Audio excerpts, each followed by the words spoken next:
السلام علیکم ورحمۃ اللہ وبرکاتہ۔ آج ایک بات پھر سے عرض کروں گا، اخلاص کیا ہے، اخلاص سے کیا کیا فائدہ ملتا ہے، اخلاص کے ثواب کیا ہے۔ فرمان ہے ان الدنیا خلقت لکم وانکم خلقتم للآخرہ، کہ دنیا انسانوں کے لیے بنایا ہے۔ اے انسانوں، کہ دنیا تمہارے لیے پیدا کیے گئے ہیں اور تم آخرت کے لیے تمہیں بنایا گیا ہے۔ دنیا ہم انسانوں کے لیے اللہ تبارک و تعالیٰ نے پیدا کیے ہیں، اور ہم انسانوں کو آخرت کی تیاری کرنا چاہیے، ہم انسانوں کو آخرت کے لیے بنایا گیا ہے۔ اس لیے جو بھی عبادت کرو وہ خالص دل سے کرو۔ اللہ کے نبی صلی اللہ علیہ وسلم کا فرمان ہے انما الاعمال بالنیت، اعمال کا دار و مدار نیتوں پر ہے۔ اگر ہمارے اعمال کی خالص نیت اللہ کے اوپر نہ ہو، بندوں کی تعریف ہو، تو اس عمل کا کوئی فائدہ نہیں ہے، کیونکہ ہمیں عمل کرنا ہے صرف اللہ کے لیے، دنیا کو دکھانے کے لیے نہیں، دنیا کو دکھانے کے لیے نہیں کرنا۔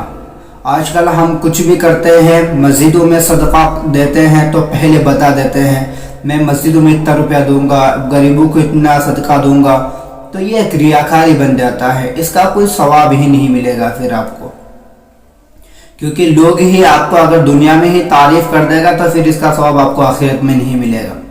اس لیے جو بھی عبادت کرو وہ خالص دل سے اللہ تبارک و تعالیٰ کے لیے عبادت کرو۔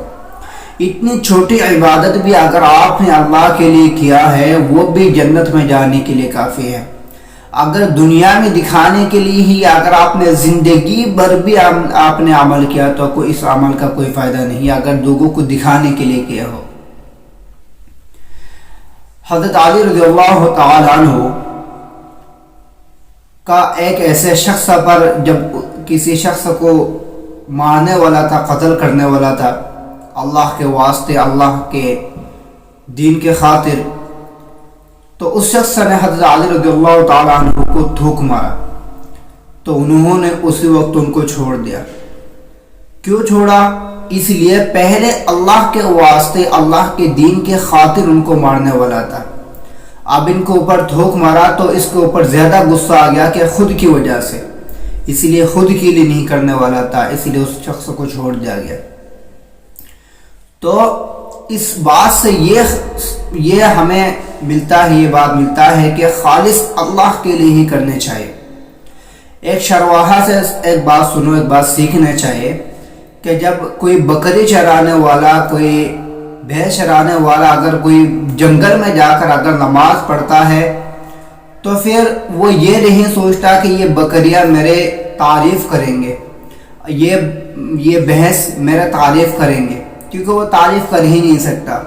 اسی طرح جب بھی ہم نماز کے لیے مسجد کی طرف روانہ ہو تو یہ بھی ہمیں یہ سوچنا چاہیے کہ ہمیں انسان کی تعریف ہمیں ضرورت نہیں ہے، ہمیں خالص اللہ کے لیے ہی نماز پڑھنا ہے، ہمیں خالص اللہ کے لیے ہی ذکر کرنا ہے، ہمیں قرآن پڑھنا ہے تو خالص اللہ کے لیے کرنا ہے۔ اللہ کے لیے اگر اتنی سی عمل کرو تو بھی بہت بڑی ثواب آپ کو ملتا ہے۔ اگر ریاکاری، اگر دکھاوا کے لیے اگر زندگی بھر بھی آپ نے نماز کیا تو اس نماز کا کوئی فائدہ نہیں ہے، بلکہ آپ کو اس نماز کو اٹھا آپ کو گناہ ملے گا، کیونکہ نیتوں پر سب کچھ ہے۔ انما الاعمال بالنیت، سب کچھ اعمال جو ہے وہ نیتوں پر دار و مدار ہے۔ جب لوگوں کو قیامت کے دن اٹھایا جائے گا تو ان لوگوں کو وہ لوگ اٹھیں گے جو نیتوں پر، خالص نیتوں پر عمل ہوگا، ان کو لوگوں کو الگ اٹھایا جائے گا، ان کے ثواب کا پھلڈا باری ہوگا ان لوگوں کا جو خالص اللہ کے لیے عبادت کرتے تھے۔ اگر مسجد میں دیتے ہیں لوگوں کو دکھانے کے لیے میں نے اتنا پیسہ مسجد میں خرچ کیا، آج کل لوگ تو خود ہی بولتے ہیں میں نے اتنا روپیہ خرچ کر دیا تو میرا بات کیوں نہیں سنا جا رہا ہے، میں نے اتنا روپیہ مسجد میں خرچ کیا تو میرا بات کیوں نہیں سن رہے ہیں لوگ، مسجد کے امام میرے بات کیوں نہیں سنتے ہیں، مسجد کے مؤذن میرے بات کیوں نہیں سنتے ہیں، یہ بات ہم لوگ کرتے ہیں۔ یہ بہت بڑی گناہ ہے، ایسے نہ کریں۔